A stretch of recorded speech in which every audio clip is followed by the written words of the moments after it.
everyone else seems to be agreeing. What might everyone else in the room be doing? The same thing. If I'm looking to you and you're looking to me, we may think the other is agreeing with everyone else when they're not. So it's going to be difficult, it's going to be hard, but if you think, you know what, I think I have a legitimate point, a legitimate grounds for disagreement. If you disagree, you may find that others support you as well. That's the lesson from this. So one implication is, if you think you have a good point, if you think that there's an issue, and it seems that everyone else is in agreement, they may be doing the same thing. So stand up. So that's like conformity and disagreeing? What? That's like conformity and disagreeing? Yeah, you might get conformity in disagreeing. I mean, that may be what happens. You know, How can you tell if that is the truth, or is that the conformity? Like, just because you said it, people could be saying it, that could be another. that's what he's getting at. Is it just conformity and disagreeing? I mean, but think about it. Ash had a perceptually obvious answer, right? What if it's not perceptually obvious? Like, I teach human sexuality, and before clickers were introduced back in the dark ages, I would ask questions in class, and the same 5 people would answer. And I might ask questions like, how soon should you have sex with someone, or whatever, it didn't matter. And the same 5 people would answer. And so I got this view of my classes, and no one wanted to sort of state a contrary opinion. As soon as clickers were introduced, that was the first class I used them in, because I found there was this wide divergence of beliefs. Isn't clickers, like secret votes, isn't that like a better way to? Yeah, absolutely better. So and what we find is you get less conformity if people have to answer anonymously. So that's another way to decrease conformity, is you have people answer anonymously instead of openly. A lot of professors use those clickers. Oh, yeah. I have never been in a class, and I've been taking them for 3 years, where another professor's used clickers. There's a couple in the psych department that use them. I've heard chemistry has some. Yeah, I use them, and now they've kind of gone funky, but that was with the instruction. The e-instruction one was awful. Yeah, I had like 3 different clickers for 3 different classes on school. I mean, you could answer anonymously. Do y'all like the clickers? A is yes.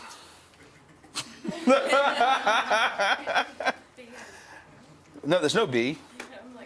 No, I'll let y'all do it. Okay, so we can do this. What is the Likert scale? On a scale of 1 to 4, 1 is you hate these things, you wish we would get rid of them. 4 is, I don't know what 4. You love them, you want to marry yours. You're glad we have them. I don't know what you want 4 to be. Something reasonable. Let's go 5 or 4. I'm just curious. I don't know, so it's going to make me sad if y'all hate them. Ironically, though, it's not going to change what I do. Which is just as well, because y'all like them. Really? 2 of y'all hate them? Who do I fail now? All right.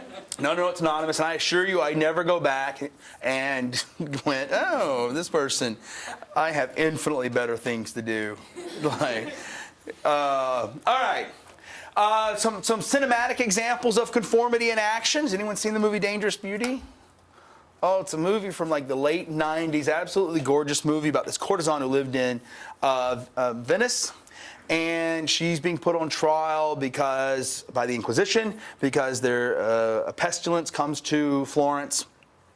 But every man in Florence, every man in power had used her services, let's say. And she's being put on trial for the Inquisition. And there's this one beautiful scene where she's on trial, she's standing there, and this guy who really, really loved her, a man named Marco Franke, stands up and he says, I love this woman. All of us have loved her, but I love her more than most. And if you, agree with me and we hate the Inquisition, stand up. Looks around the room, then all of a sudden over in the corner, this guy rises and they go, can we have your attention? He goes, oh, I'm standing. And everyone else starts to stand up. And the movie ends happily. They get married. And I don't think they ever marry, actually, because he already had a wife. But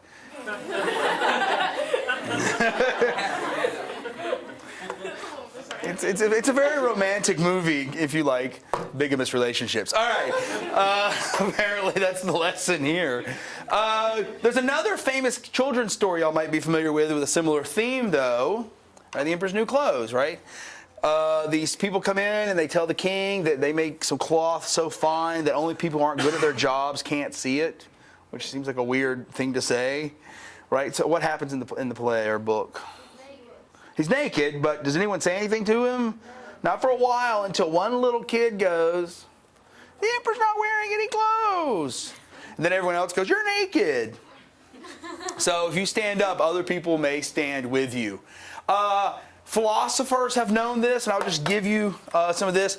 In the interest of time, I'm not going to go through the full quotes, but John Stuart Mill has been one of the people who's really supported this idea of promoting freedom of speech and freedom of expression as a practical way for societies to take advantage of this way to break conformity. And he writes, "If all of mankind minus one were of one opinion, and only one person of the contrary opinion, mankind would be no more justified in silencing that person than he, if he had the power, would be in silencing everyone else." He's real big promoting of this. This quote will be online, so you don't need to write this down. But I'll just give you one more by him in the interest of time. He writes, "It is as evident in itself as any amount of argument can make it, that ages are no more infallible than individuals," right? Different time periods have believed things that we look back and go, "You thought what?" Right? The people hundreds of years ago were killing people because they're like, "Oh, you're a witch." Unfortunately, witches don't exist. Every age having held many opinions which subsequent ages have deemed not only false but absurd. And it is as certain that many opinions, now general, will also be rejected. That's a sobering thought. Has anyone ever thought, like, what things you believe that future generations will go, "Well, that was stupid." Exactly. Right? I mean, think about it. 60 years ago, if a black and white wanted to marry, that was against the law. It's like, oh, that's going to mess up the races. Does our country have any way to try and enshrine John Stuart Mill's ideas? John Stuart Mill came after this, but does our country have any way to try to enshrine this way to break conformity? What? What's the answer? What'd you say? Yeah, you're absolutely right. The First Amendment to the Constitution is one way to do this. That's the whole point of the First Amendment. The point of the First Amendment is not about, this is one of the things that sort of really bothers me. A lot of people think the First Amendment is primarily about freedom from religion and these sorts of things. If you study history, and it is about freedom from religion, that is part of it. But if you study history, do you know who the First Amendment was really designed for? Do you know who the Baptists really hated? The Anabaptists. The Catholics hated? The First Amendment is about freedom of religion, but it's really also about the freedom to worship as you will. Because in that time period, every religion hated each other. They're like, "Oh, you're a Catholic, or you're a Baptist, or you're a Methodist, or you're a Puritan?" I love this. It was written to protect the Baptists from the Anabaptists. I mean, think about this. What if we passed a law that mandated only one translation of the Bible? You have a lot of mad people.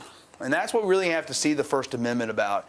It is about freedom from religion, and it's about freedom of religion, but it is not primarily just religious versus non-religious. It's about Muslim versus Christian versus Jewish versus, go down the list. It's about the freedom to believe what your conscience tells you. Break conformity. Let's go.